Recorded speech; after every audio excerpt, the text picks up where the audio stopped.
हम परमपिता जी के पास जब आए, सदगुरु ने बुलाया, हम कलयुग की आपको बात सुना रहे हैं। आज हमें कई चीजें ऐसी सुनने को मिल रही हैं जो आज हमें मजबूर कर रही हैं कि हमें ये बात बतानी ही होगी। तो बेपरवाह जी से चर्चा होती, भयानक कलयुग है, घोर कलयुग है, सदगुरु जी बचेगा कौन? बेपरवाह जी कहते जिनको आत्मा का सच्चा दृढ़ विश्वास है, नंबर एक, यानी दिखावा ना हो, पखंड ना हो, मुंह की बकवास तो कोई भी कर सकता है, क्योंकि इतनी ज्ञान की किताबें हैं, इतना कुछ है, ज्ञान तो जो मर्जी सुना दे। लेकिन जिसको सतगुरु जी ने फरमाया दृढ़ विश्वास होगा आत्मा का, अपने सतगुरु पे दृढ़ विश्वास, चाहे भगवान आके कह दे कि भाई तेरा सतगुरु ये है, तेरा वो है, फला है, दीनगढ़ है, चाहे वो थोड़ा दिखा भी दे चमत्कार, गुरु बेपरवाह जी ने फरमाया अरे पूर्ण सतगुरु का जो शिष्य होगा, भगवान की तरफ क्या, उसके दिखाए इशारों की तरफ क्या, वो उधर मुंह भी नहीं करेगा, अपने सतगुरु की तरफ मुंह कभी घुमाएगा नहीं। तो हम चर्चा करते करते कहा कि सतगुरु जी फिर ऐसा शिष्य मिलेगा कहां? बेपरवाह जी मुस्कुराए, कहते सारे ज्यादातर ऐसे शिष्य बन जाएंगे दृढ़ विश्वास की वजह से, चाहे और नजारे दिखे ना दिखे, अगर उन्हें दृढ़ विश्वास होगा तो सदगुरु ने नजारे अगर इस मृत्युलोक में ना दिखाए तो निज धाम जरूर दिखाएंगे, उसे वो नजारे जरूर बख्श देंगे।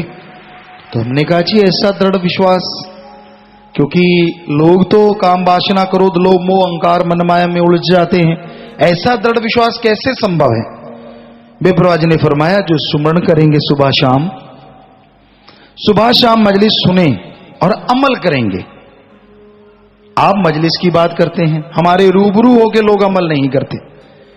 जो अपने पीर फकीर को आदमी समझता है वो जिंदगी में आदमी भी नहीं रहता, दर दर की ठोकर के काबिल बन जाता है। ये हमने अपनी आंखों से सैकड़ों को देखा है और आगे भी आप लोग भी देखेंगे, आपने भी देखा है। जो अपने पीर फकीर की बात को ही मजाक समझता है उसकी जिंदगी मजाक बन के रह जाती है, उसके सिवा कुछ भी नहीं। क्योंकि इस कलयुग में सतगुरु जी से फिर कहा जी फिर क्या होगा? अब ऐसा आगे उनकी संभाल कैसे होगी जब उनका हशर ऐसा हो जाएगा? तो बेपरवाह जी ने फरमाया वो आत्मा नरक में नहीं जाएगी, आगे उसको भयानक सजाएं तो मिलेंगी, बाकी ठोकरें इधर, बाकी सजाएं वहां। वो कुछ गधे होंगे, चंद लोग, बेपरवाह जी की भाषा जो उन्होंने इस्तेमाल की कि चंद गधे होंगे ऐसे। तो आगे फिर नरक से भी बदतर उनको सजा मिलेगी। सारी आत्माएं पास से जाया करेंगी, वो देखेंगे खड़े कि हैं ये तो फलाना खड़ा है, यहां लटका पड़ा है, अच्छा ये तो फलाना लटका हुआ है।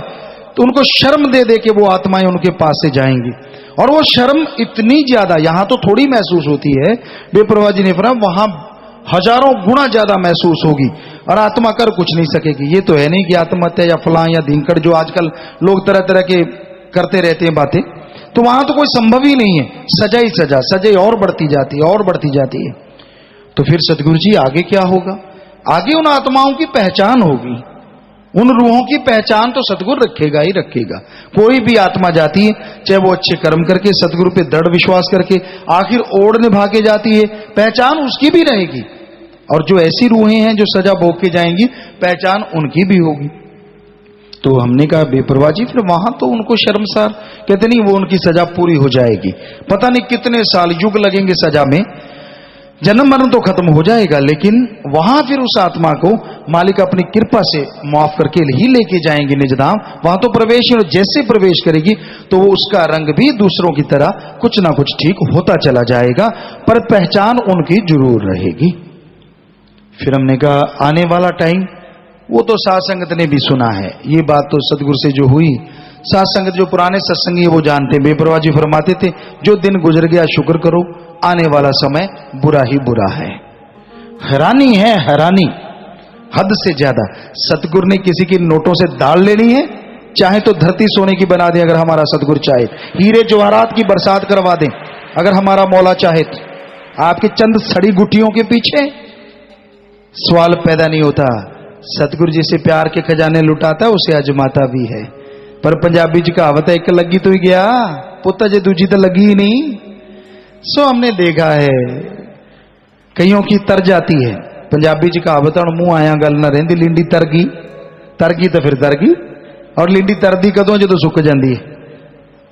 सुख दी कदों है जो कोई डर लग्या होवे, कोई भै आ जावे, कोई चिंता आ जावे, या अपने आप को बंदा ज्यादा होशियार भी मैं फन्ने खा है।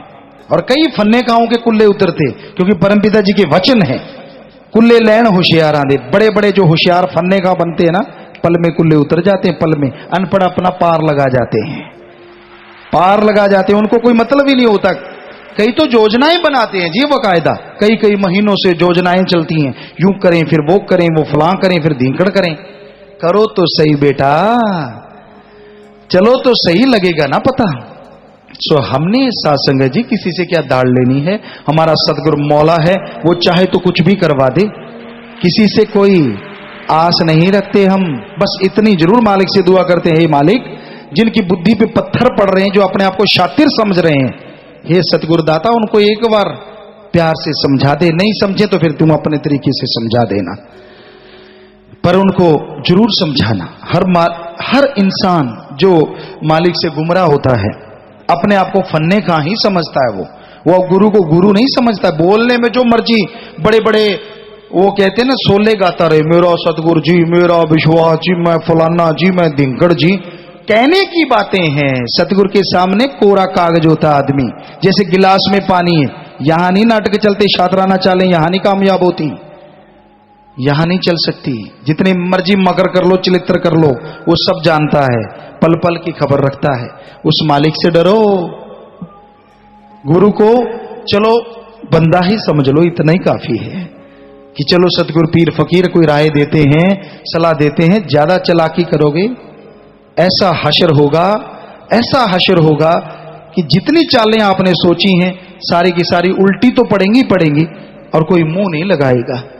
तो भाई ज्यादा चतर चलाक ना बना करो, अपने मन से लड़ा करो, मन के हाथों मजबूर होके शातराना चालें कम से कम एक फकीर के सामने तो ना चला करो।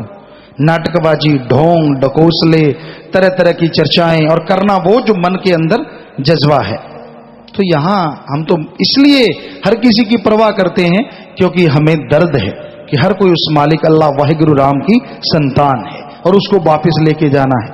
चाहे कुछ भी करे जतन, वापिस तुम्हें ले जाएंगे, ये वचन है सतगुरु मौला के। सो इसको कोई डर या भय या आपसे कोई झुकने की चीज मत समझो। सवाल पैदा नहीं, सतगुरु मौला ने दिया जो जला दिया, किसी तूफान की ताकत नहीं उसको यूं यूं भी हिला सके, यूं यूं। बड़ी चीजें तो दूर की बात है, सतगुरु के ये दृढ़ विश्वास अपने मौला पे, अपने सतगुरु पे। सो किसी के मन में ये घमंड हो, किसी के मन में ये हो कि मैं फला करूं, धिंकड़ करूं वो कहा करते हैं कि वो मां मर गई, सो ज्यादा ना ही कहीं तो अच्छा रहेगा। सो आज घोर कलयुग है, भयानक कलयुग।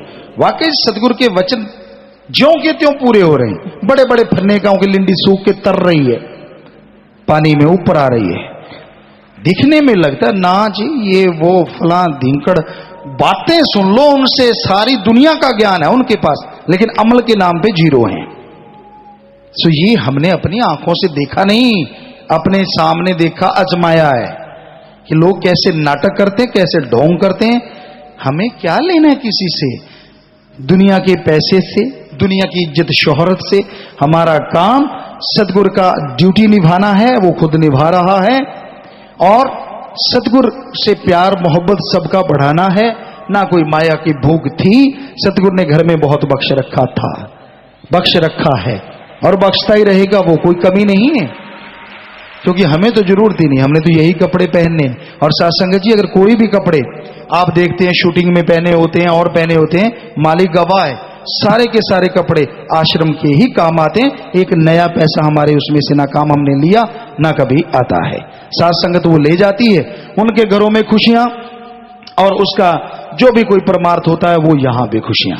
सो सवाल पैदा नहीं, सिर सिर की शर्त लगाते हैं, हम एक नया पैसा अपने पे लगाते हो, क्योंकि यहां निंदकों की कमी नहीं है। चलता चलता पैसा कब खोटा हो जाए, हम हजारों बार आपको समझाया करते हैं कि सिर्फ अगर अपना डाउट शक दूर करना है तो पीर फकीर से बात करो। अरे यहां फन्ने खा नन्ने खा हैं, बोलने में बहुत थोथा चना बाजे घना, हम कहते नहीं, पर सच ये है ऐसे लोगों का ना तो नूरी स्वरूप से कोई वास्ता होता है, ना उनका सुमरण चला होता है, दृढ़ विश्वास तब तक ही होता है जब तक सतगुरु दया में रहमत कर लें, वो भी पल में डगमगा जाता है। भगवान तो दूर की बात है, 4 बाल बच्चों से आदमी का मोग निकल जाती है। भगवान आके कह दे कि ये काम है, फिर तो पता नहीं क्या हाल होगा। सो ऐसा हमने होते देखा है, देख रहे हैं, और मालिक से दुआ करते हैं आगे से ना दिखाए, रहमत रखे सब पे, सब जीवों का दृढ़ विश्वास बने और उनकी झोलियों में मालिक दया में रहमत से ऐसी खुशियां भर दें, ऐसा दृढ़ विश्वास भर दें कि वो किसी आदमी की बातों में ना आए, अपने पीर फकीर के वचन सुन के अमल करे और दोनों जहां की खुशियों से घर को माला माल कर ले।